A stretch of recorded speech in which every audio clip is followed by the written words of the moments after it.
letting that music fade into the 99th edition of the Slamcast. I am your host. I am Brendan Liggan. I am not wearing any pants right now. It is winter in New York State, almost full effect, and I'm like in bear hibernation mode, only coming out to interact with you, my beloved, faithful, listening public. Joined as always by Nick Horaceck. Nick, how's it going? Good. I'm actually rocking my new Bullet Club shirt today, so... Is that sweet new white Bullet Club shirt, or did you go Bullet Club Classic, I went the black and white? One. I had no idea there was even a white one. Yes, there is. Just released on ProWrestlingTees.com. Yes, that's a free plug. Yeah, I got mine a few weeks ago when I got paid last, so I'm like... White. It's white. It might not even be available in a club shirt, but yes, it does exist. Very rare, like a unicorn. This is a very episode because it is the 99th episode, one episode away from our fantastic 100th episode blowout, which I will go into earnest in pre-production for tomorrow, making sure everybody is on board. No, that was a weird hiccup. Ongoing saga over the last couple weeks. The TNA legal situation. Affidavits being filed by Dixie Carter for this case. I would read the documents before this, and I mean, she appears to have laid out her P's and Q's. And again, I haven't read anything from the Corgan side of the lawsuit, but if I was a judge hearing this case and at least presented with that affidavit and all the facts, I would have to rule for Dixie Carter. Now, if you haven't read the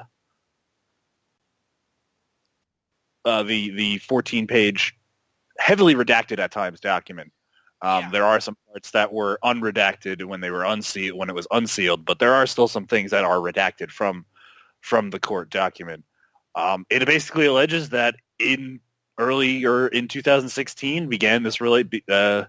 Dixie Carter began this business relationship with Billy Corgan, who loaned them some money when they were going through some cash flow problems.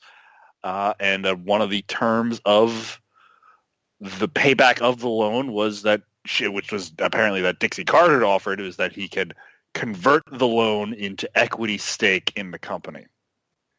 There then came a time when there was a second loan period, second loan given by Corgan to Dixie Carter and Impact Wrestling. Same terms applied, but as a caveat to the loan, Billy Corgan saw an increase in title and a more formal role in the company. That was when he was named Chief Creative Officer.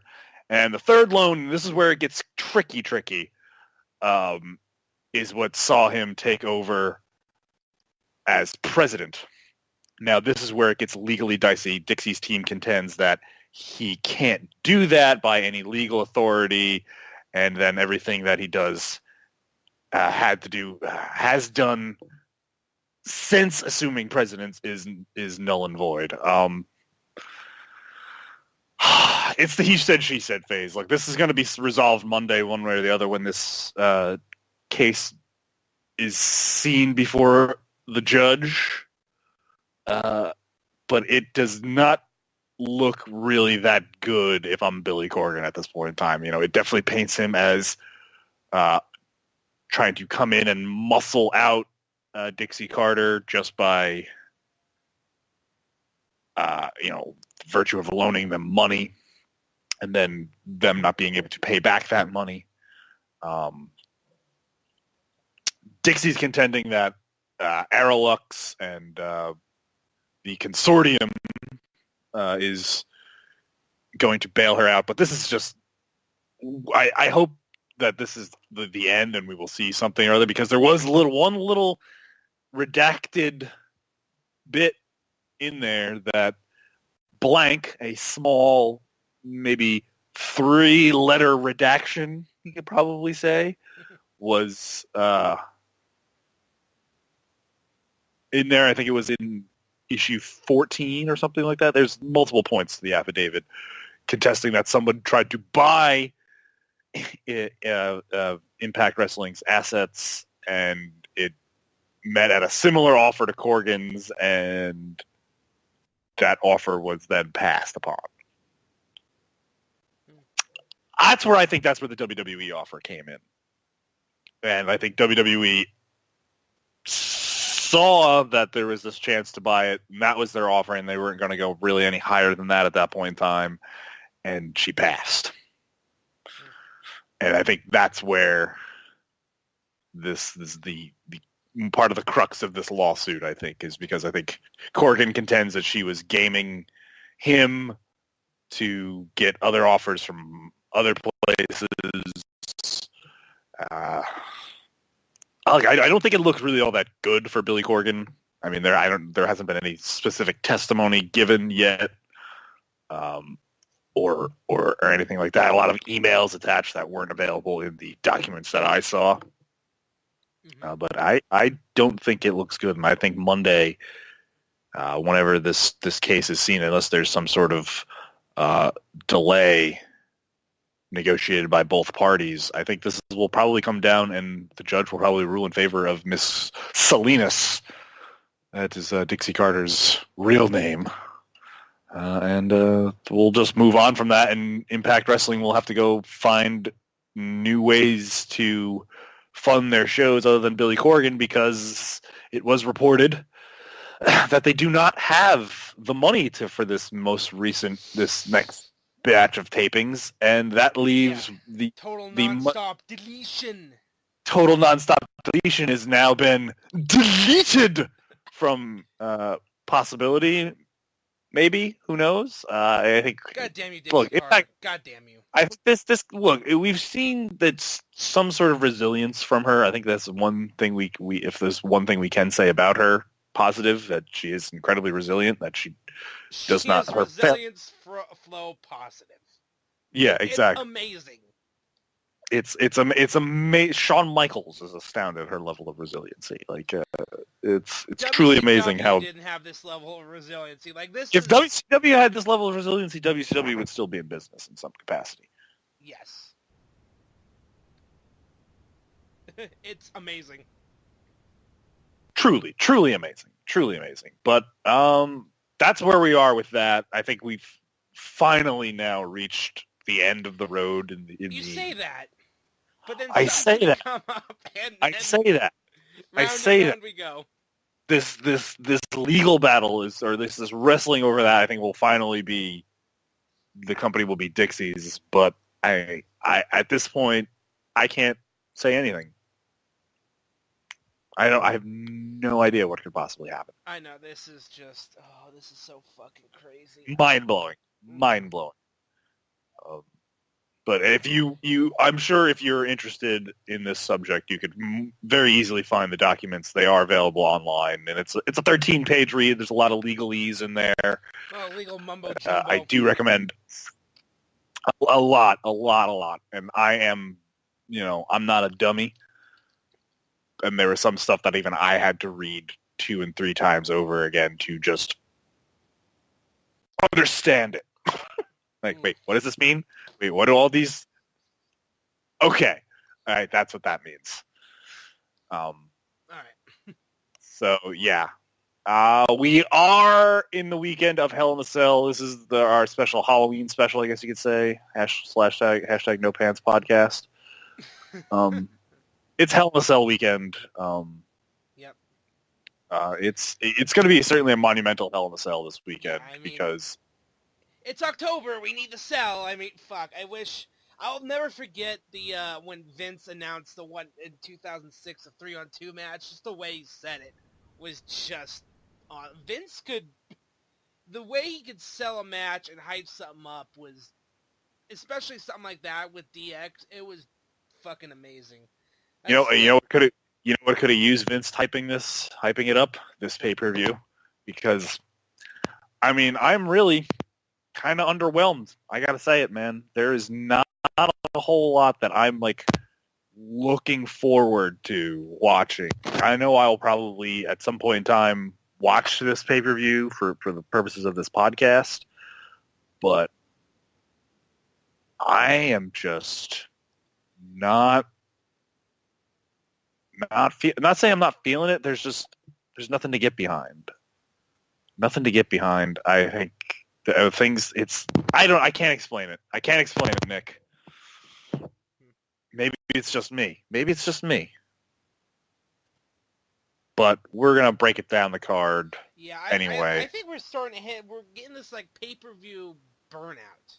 It is, man. Like That's what it is. There's nothing that excites me about this. Like I think everything is pretty much a foregone conclusion. We know it's going to happen. Triple H and or Chris Jericho will interject. So I mean, am I to the point where I'm like I can see the writing on the wall before it's happening and I need things to like shake up?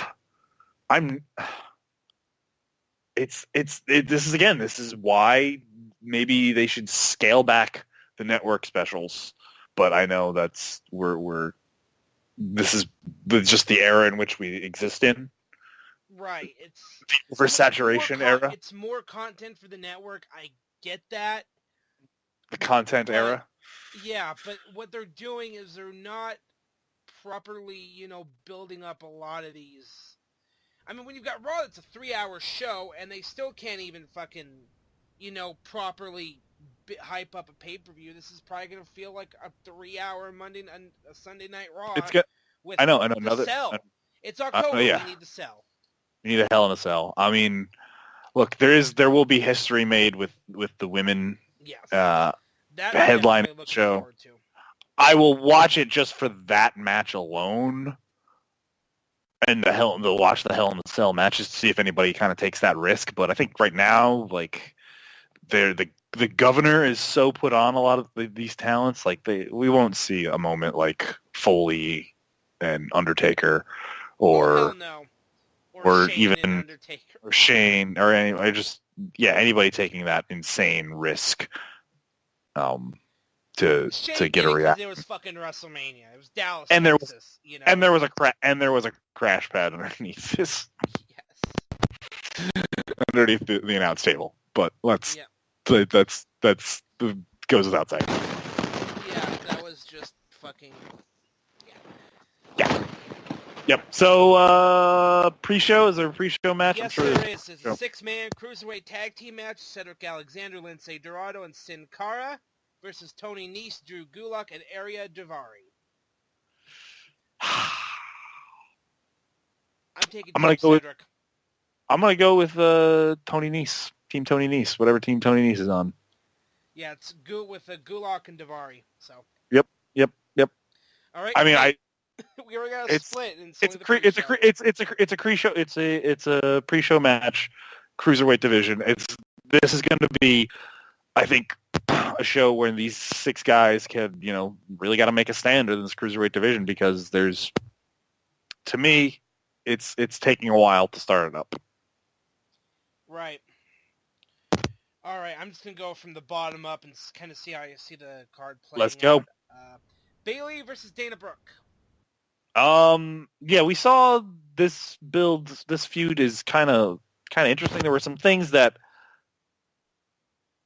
were, I think, supposed to happen that didn't, such as Dana Brooke beating Bayley clean on Monday Night Raw the other week. I think there was supposed to be some injury, or Dana Brooke was supposed to use the ropes, and shenanigans didn't really come off quite as the way they wanted it to. But I think Bayley takes the win in this. Yeah, I think the Bayley momentum train keeps going. I mean, Dana Brooke has done well to get herself this, but I think unless it's going to be a dusty schmoz kind of ending to continue this feud, Bayley wins. I'm pretty confident in Bayley winning. All right. Yeah, I am too. All right, Enzo Amore and Big Cass versus Gallows and Anderson. Now, see, on paper, I would be like over the moon for this. Like in normal circumstances, this is just where the oversaturation now is kind of getting to me. And I'm not saying it's any slight on any of the four guys in the ring because I'm huge fans of all four of them. But I'm just like I'm not. I have a hard time getting up for it. I'll watch to see what Enzo Amore says and to watch to see what Carl Anderson can do in the ring. But basically expecting Bullet Club to put over Enzo and Big Cass in this one, which I'm okay, sure. I'm gonna pick Gallows and Anderson then. All right. Just think that if they're gonna be how long does New Day have before they break Demolition's record?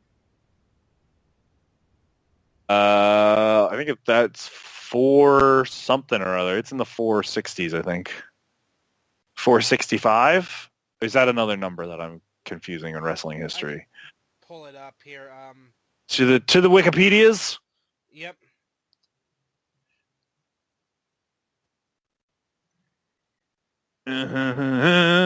Here comes the Sasha. We're looking up things on Wikipedia. Championships accomplishments. All right,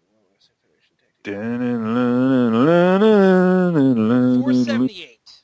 478. So I wasn't that far away. You're off by about 2 weeks, but that's so. And New Day. And we just had 420 in Colorado, which was last week. Ha ha ha, ha ha ha, ha ha ha. Big ha ha ha. Did I mention? I think I said that Big E looked intentionally stoned on that episode. I don't know if that's like he got special dispensation to We'll see. Maybe I don't know, but we'll fucking go with it. I guess. I'll just say. Yeah. So at some point, I think Gallows and Anderson are gonna break New Day's. When they finally New Day are gonna break the record, and there's a reason for that because Demolition are in the shithouse of WWE. That's a whole nother thing. And yeah, I know. Which I can talk about this. That we never really fully mentioned it, but that lawsuit, that class action lawsuit that a lot of former WWE talent is signing, that's going to cost a lot of guys WWE Hall of Fame status. Yeah. I mean, I'm sure they had entered into that discussion before that. Like, once you're suing the company at that and you're at that stage in your career, you're probably a little disgruntled and you probably thought you should have deserved to be there sooner or later. But that's going to come back and bite a lot of guys. Inevitably delay recognition of their careers that they probably don't care about because they have mounting medical bills or all sorts of other problems. But right, it's and speaking of medical, I guess Sabu's hip surgery went well too. Well, that's good. I mean, I'm sure enough fans threw in enough money so he could get that. We hope we wish him the best in his recovery, and hopefully he'll be back out on the scene doing the Sabu thing sooner or later. Dude is one of the toughest motherfuckers on the planet, okay? Legit, and he's also legitimately actually crazy. Like, I think that's what it is. He's insane. I think I've heard enough, I've seen enough things that he's done, heard enough stories in the back. I legitimately think Sabu is insane. Mm-hmm. Like, there's just... Anyway, enough of... legitimately psychotic. Yes. And there's our derailing the Hell in a Cell to pad out the episode part of the podcast. Yeah, I guess so. So yeah, you're taking Enzo and Cass, I'm taking the Good Brothers. And I'm not just saying that because I'm wearing a Bullet Club shirt, but I just see that... Yes, it is. Don't lie. Call it whatever you want. I just think... I don't know, maybe I'm just wishful thinking, too. You fucking Mark. Whatever, man. Anyway, tag team titles. New Day versus Cesaro and Sheamus. I think I've picked the New Day to lose the tag team title in the last 3 times. Like, I definitely thought they were going to lose to Bullet Club. I thought they were too. At this point, they're going to break Demolition's record, so there's no reason. You think so? So I know some things are written in stone, but I mean, I wouldn't. it's at least a 50% possibility that Sheamus and Cesaro accidentally beat the New Day, and that just like continues this whole weird, thing that Sheamus and Cesaro are doing, where they're the tag team champions, but they hate each other. Like, it just works. And then what if Sheamus and Cesaro go on to break that? That's not happening. That won't happen. That won't happen. If Cesaro and Sheamus win, it's going to go right on Gallows and Anderson, I think. There's going to be some, like, next pay-per-view Survivor Series or something. They're going to... Gallows and Anderson are going to win the belt unless Gallows and Anderson are in the Survivor Series match. Well, Speaking of Survivor Series, I think Survivor Series will largely just be Raw versus SmackDown. The Survivor Series, classic Survivor Series style matches to that, as has been laid down by Shane McMahon, quote unquote, a singles women's tag team. So, I mean, you're going to have, So what, it's like 5 tags, so that'd be like 5 tag teams versus 5 tag teams? I have a feeling that'll be your opening match or your, cool down for a bunch of other people before Goldberg Lesnar. I guarantee you that tag team match either starts the show off or cool down. Kind of like how that 14 Diva match at WrestleMania 30 was a cool down after Brock and Undertaker. Yep. Which was just like, that crowd was there was nothing those women could do. Okay. Yeah, or they had nothing left to give. They had nothing. They literally, again, that's what happens in wrestling shows. You two guys put on a show so good that, there's just no energy left in the crowd. Like a moment or whatever. Where people have to recharge. It's just like, oh my God, people go get water or go to the bathroom. Jericho, Triple H and Randy Orton. Fucking Finn and Owens was another one. Like, yeah, okay. Kind of follow that and, where the two people before him just completely... Zayn and Nakamura was another match, and then Asuka and Bayley had to follow that. So, but of course... Which they did a pretty good job. They did a pretty good job. It took them a while. Yeah, it just was coming off of Zayn and Nakamura. Again, we're tangenting. For real, yo. For real. I'm picking New Day. At this point, I think they're breaking the record. You're probably right. Right. I mean, if Cesaro and Sheamus win, Gallows and Anderson are probably just going to take the titles right away. I mean, if this is going where I think it's going to go in that scenario, and then again, Cesaro and Sheamus are going to be at each other's throats. They're going to have one big blow-off match and done. We'll see. We will see. Just, yeah. Cruiserweight title, Perkins Kendrick. I love that Brian Kendrick asked TJ Perkins to intentionally lose to him. Like, could you please lose to me? I'm kidding. I didn't like that at all. That was really dumb. Brian Kendrick, you're better than that. Yeah. I think both these guys are better than that, but I think this is where they should just let the wrestling speak for itself and stop trying to build a storyline behind it. I understand it's Monday Night Raw, but take some hints from the WCW Cruiserweights, how they launched it. They just let the wrestling speak for itself. I think when they just let the wrestling speak for itself, they get good things out of it. Yeah, I mean, you get some intentionally, of course, and I did finish watching NXT from this week, and Kota Ibushi's response to Perkins. What's your overall rating? 90, 95, 99. Professor Kota Ibushi, everybody. It's like, gotta get... Like, I want him to be motivated by money so bad because I want WWE to just back a truck full of money up for him and say, okay, you come to us. You come work here now. Forget about Japan. We'll give you enough money where you can forget about trying to make a name for yourself in Japan. Just come to America, please. That's what the division needs. I don't think TJ Perkins is quite enough to sell the American audience on it. They need somebody who's very talented. TJ Perkins is a very good wrestler. He's not Kota Ibushi good. That's all I'll say. Mm-hmm. Maybe I'm just an Ibushi, fanboy, Mark, but Oh, the guy is amazing, no doubt. I mean, the matches he had in the Cruiserweight Classic with Kendrick and Perkins were just... To compare him to another athlete, he's the Leo Messi of wrestling. Because what he does, he just makes it look simple. Like, jump over... Oh, yeah, I'll just jump over the top, over all three ropes from a standing position. No problem. Perfect swanton. Like, just makes it look effortlessly. He makes everything look so effortless. And that's why I'm a fan. I'm picking Kendrick. I think Kendrick takes the title.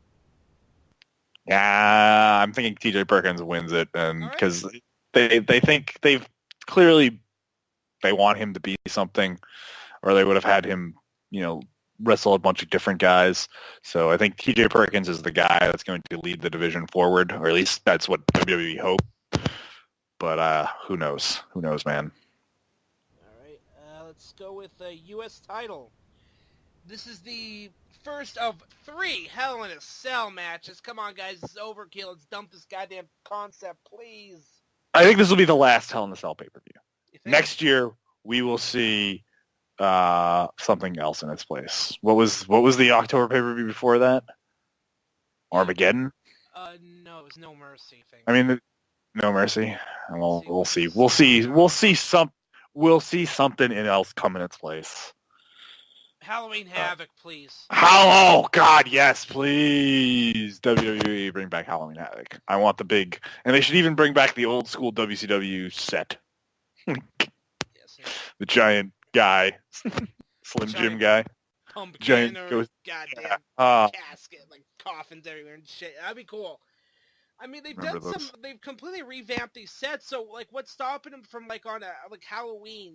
Like October, like doing like a Let's spooky. Go. Let's start it now. Hashtag bring back Halloween Havoc. Yes.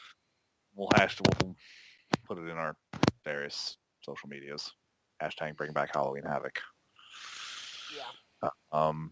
Yeah, I mean, I'm not saying I don't hate Hell in the Cells. I just don't always hated the ideas of the pay-per-views being named after a match. Like Money in the Bank, I get because it's because that's the name of the match, the Money in the Bank pay-per-view. I get that, I guess, but that's fine. You can only do that one. Yeah, you only do about one a year, and now. Okay, now it's the Hell in the Cell pay-per-view. And then we'll have TLC, and we used to have fucking Elimination Chamber, and God, Fatal 4-Way, bragging rights. God, that was awful. Awful. It was just awful. So I hope they learned the mistakes from the mistakes of Brand Split 1.0. Yeah, I mean, when they would have, 2 fucking months to, it would be like every other month. But now they've kind of, this, like I said, it's pay-per-view burnout. Because you would have a Raw, you would have Unforgiven for Raw, and then you would have 2 months before the next Raw pay-per-view to build up your storylines and your title matches, and it would, culminate, and you would actually there'd be that weird 2-week, the show after the pay-per-view was automatically where you dealt with the fallout, and then maybe 1 week after you kind of did something different, and then you start building into it in earnest. Yeah. But anyway, Roman and Rusev, Roman Reigns retaining. Roman Reigns retains, but that's not going to demolish the Rusev momentum train. No. I think Rusev is due. It's only a matter of time before Rusev is wearing the WWE Universal title or the WWE Championship itself. I think Rusev has proved that he's an amazing competitor in the ring, but he is entertaining as hell. Entertaining as hell, and his wife is a heat magnet. Almost approaching Vicky Guerrero levels. They just love to boo her.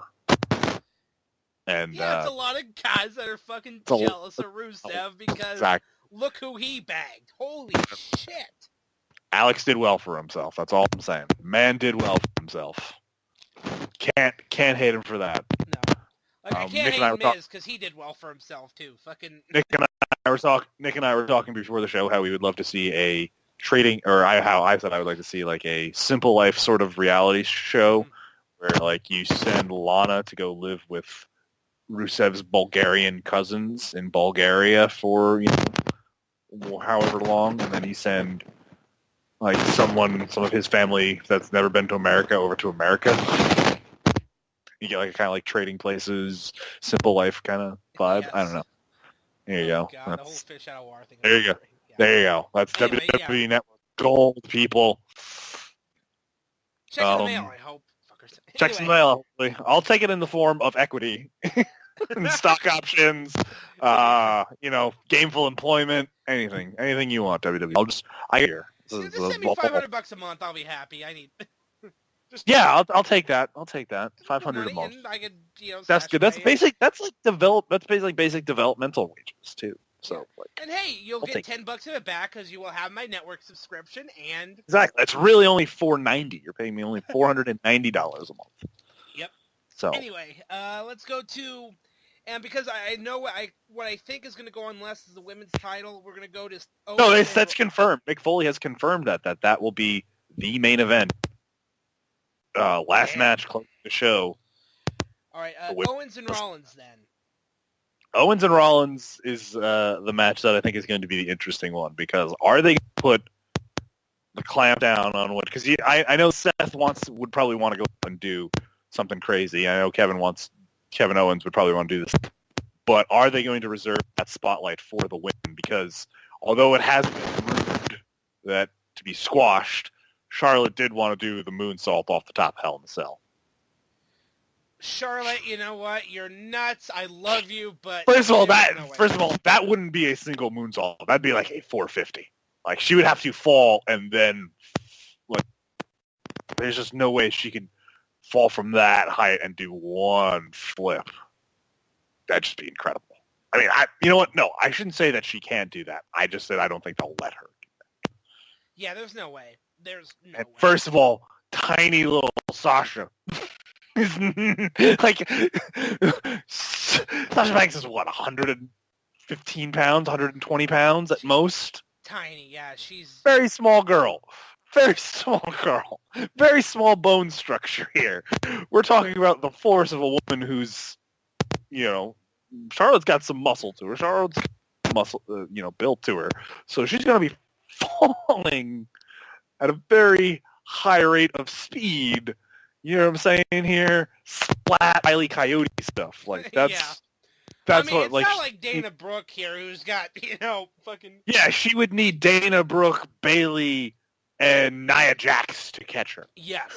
I mean, fucking. I don't know why. Just side note. I was on a stream last night with a couple of guys. A guy who streams Supercard, and one of the guys on there, Kill Moose Kill, was talking about just his love for Dana Brooke, her tits, and fisting her. Okay. Anyway, that's what I mean. But yeah, it's. This guy ascribes to the Michael Burhan school of podcasting, apparently. Like, just say the most raunchiest shit possible, and yeah, it got whatever verbal diarrhea comes to your brain. Jesus Christ! So that's what I should do on my Twitch streams. Then I should just say literally what everything. Although I did get quite happy this week when I got to seduce Catwoman on Telltale Batman. So I mean, that was nice. Slinging that bad dick, baby. Anyway, back to the Hell in a Cell and the idea of Charlotte doing a moonsault. Yeah, well, look, Rusev. I mean, no, we already talked about that. Not Finn, Seth and Kevin. Yes. I think they'll have some sort of. There's going to be some sort of continuation for the feud because we pretty much could guess that we're going to get the WrestleMania event that we didn't get last year, Seth Rollins versus Triple H. So that storyline has to be set up at some point in time. I'm assuming they'll use the Hell in a Cell pay-per-view to do that. So look for an interference from Triple H. Also, I'm assuming Chris Jericho, since always a guy who's basically a part-timer, but when he does commit, he commits full-time. A full-time part-timer, if you will. He's due for a break and maybe go do some Fozzy stuff or whatever he has planned. So look for him to do some sort of match with Kevin Owens before that time. So we'll see probably the split, the fracturing of the super best friends, Owens and Jericho, and then setting up of Seth Rollins and Triple H in the main event of WrestleMania. But bottom line, Owens retains. Owens will retain the title. He Absolutely. is not dropping that belt anytime. Until at least the Royal Rumble. I think until at least the Royal Rumble. And then that's a who? Who knows? I really can't tell you after that. We just so don't know. I mean, we can't. I literally can't predict that. But one thing we can predict: ever women's Hell in the Cell match. Something that you could only possibly. Could you even in 2K like get two women and do Hell in a Cell? I don't think I ever tried it, but I've certainly never tried it. It was an amazing level. Okay, this shows an amazing level of progressiveness from WWE, allowing women to compete in a match that was previously before only done by men, and a lot of brutal affairs if you watch some of the past ones. I mean, DX and the McMahons were in the Big Show, fucking Foley, Undertaker, Shawn Michaels, Triple H. Shawn Michaels and The Undertaker. The actually very first Hell in a Cell match was a particularly bloody affair. People forget that. I don't think we'll see a lot of blood. We will see a lot of high spots. We won't, like I said, we won't see what Charlotte wants to do, the moonsault off the top of the cell. We may see an abridged version of that, kind of like what Seth and Dean did was 2 years ago. Yeah, it was when they both kind of took the bump onto the table. Yeah, the half Foley bump. So we might see that, or something like that. But I don't think. Plus, the cell is so much bigger nowadays. Unless they put a crash pad underneath it. I don't think they let Charlotte take that bump. I think she's too valuable to them to let her take that. That being said, Sasha Banks retains the title. It's in Boston. It's in Sasha's hometown. She's retaining. Yeah, I think she's paid the price for her indiscretion that she had on social media, or when she was rude to a fan, a small child fan too, by the way. I think they haven't soured on her fully, and she's going to get her time in the sun. Mm-hmm. And I think, again, this feud, this is going to be one of the best women's feuds of all time, Sasha and Charlotte. Those are going to be the two. Bayley is going to have to work all pretty fucking hard to get into this conversation, because right now we could be witnessing probably the greatest women's rivalry ever. Right? In at least the last 10 years, for sure. Ever. I'm going to say ever, dude. This has the potential, because they're both better wrestlers now than Trish and Lita ever. Bam. Mic drop moment. That's saying a lot. What's up? So, in case you heard the Zandig earlier, I had my phone on and my text went off. I did not. Oh yeah. Zandig, it was Jesus is my text ringtone. That is an awesome text message alert. By the way. I must say that. So, I think that is Slamcast. You want to do some Iron Sheik tweets of the week, and then Iron Sheik tweet of the week. Iron Sheik tweet of the week.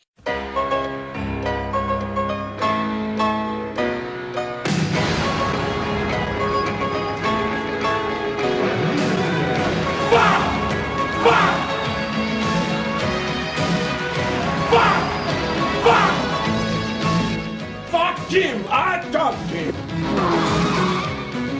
I want to know, are you the man or are you a fucking piece of shit? No good motherfucker. Fucking bullshit. Bullshit, Hulk Hogan. I'm the rare, all-American gold medal. All right, so not a whole lot of selection from the world's greatest living Iranian American. But note when there was it confirmed? Is this confirmed that there'll be a Toy Story 4? I thought they I saw a few reports on that, but I thought they kind of really kind of summed that up with the whole, them burning to death. But okay, sure. Iron Sheik took to the internet to discuss his opinion. What movie better, Toy Story 4 or Should I Break Your Fucking Gooseneck 2? That, ladies and gentlemen, is your Iron Sheik 2 of the week. No Intelligent Jew update, but a little Halloween advice from the Iron Sheik. This Halloween, go fuck yourself. Fucking bullshit! Holiday message from the Iron Sheik. Yeah, I just like the break your fucking gooseneck. I like that specificity of it. Because geese have, that slender neck, and you can just, wring it really good. So this has been the 99th edition of Slamcast. I promise you, if you listen to this episode, the 100th will be 10 million times better. We'll have a full complement of guest hosts. Maybe I might make Nick work a little more because I'm going to just record several different segments with people so it doesn't get chaos on a Skype call, because that's what 4 Skype calls are like when you got 4 people that won't shut the fuck up. Yeah. So Dave Wade will return. Broken Michael Burhan will return. Maybe Tom Shaw, Miguel Leon. Who knows? Whoever else wants to, I'll figure it out. Maybe even bring some other people on it that haven't been on it before, that complain that they want to be on it. So 4. Oh, you want to do some plugs, I guess? Oh, yeah. YouTube, The Gaming Pegasus 187. Twitter, Gaming Pegasus 187. Facebook, Nick Horaceck. Wrestling/MMA Revolution is the Facebook group. We're on iTunes. Go rate us, subscribe to us, all that. Instagram, Xbox Live, Wii U, Pegasus 187. The Extreme Enigma on PSN. I'm playing Universe Mode 2K17, just doing a bunch of that, and fucking I'm gonna get back into it. I'm gonna get back into it. I think I made my guy's finishing move, the Falcon Arrow or the Superplex Falcon Arrow thing, but I realized I don't know how to get them seated on top of the turnbuckle. Is that something I can grab? You gotta get him into the turnbuckle and push up on the right analog stick, and he'll lift him up. All right, I'll just lift him up there. All right, cool. I thought I had to wait till he was up on top of the turnbuckle and then knock him down. No, you can lift him up, and then you have to do it with Samoa Joe's finisher too. The muscle buster. Yeah. Yep. All right, now I know what to do. My finishing move looks super dope. Nice. So you can follow me on Twitter, @BrandonAllHope. That's where you get all my personal, thoughts and feelings and whatever. False Finish Productions. That's where I ply my trade, trying to get that money. So you can check it out. We got things coming down the pipeline. We're going to be shooting all sorts of cool shit. 2017, though, that's the year False Finish Productions is going to take off. So you get in on the ground floor now. So watch my Twitch streams, twitch.tv/falsefinish. Taking off tomorrow night, Friday night, but tonight I should be doing something. And then every night this week into perpetuity, I should be trying to do streams. Go support independent wrestling. No matter where you are out there, I guarantee you where you're listening to the show, if you live in civilization, unless you're an alien, and then I don't know what you have for entertainment, but if you live on the planet Earth, anywhere there's a reasonable enough population or, any sort of metropolitan area, I guarantee you there is professional wrestling being taken place not too far from you on a fairly regular basis. All you got to do is just go out and look for it, look at signs, keep your ear to the ground on the internet. If you're a family man, I guarantee you, and you want to get your kids into professional wrestling, that's the best way to do it. Take them out, let them watch it first, and then you expose them to the WWE. Yeah. You never know, you might see the next James Ellsworth, a guy who's getting his 15 minutes right now. He's maybe on 14 minutes and 45 seconds, Mr. Ellsworth. We'll see in January probably for the Royal Rumble. Yeah. Hopefully none of them end up like Austin Aries did after Nakamura. Oh yeah, you saw that. That was brutal, man. Holy shit! Nakamura's not fucking around when he kicks people. Like, he kicks people. They didn't take that out of him. Like, they just put him in the ring with people that could take kicks. Like, he's gonna really kick you. You don't got a problem with that, right? Okay. Ow! Yeah, just He fucking really kicks hard. it's like Yeah. Kota Ibushi are just nasty. Yeah. Like the kicks are oh fuck. Again, just back the truckload of money up to Ibushi store. Just whatever, however many yen it costs, just whatever. Make him the champion of Japan. Like, just launch your own Japanese promotion and let him run it. Something, please. Yep. All right, so for Nick Horaceck, for myself, Brandon Liggan, for everybody else I named before we did the plugs, Bo Mike Murphy, Dave Wade, Miguel Leon, everybody else that will return potentially in episode 100. I'm Brandon Liggan saying go forth and spread beauty and light. Peace, love, and happiness. Play the theme song.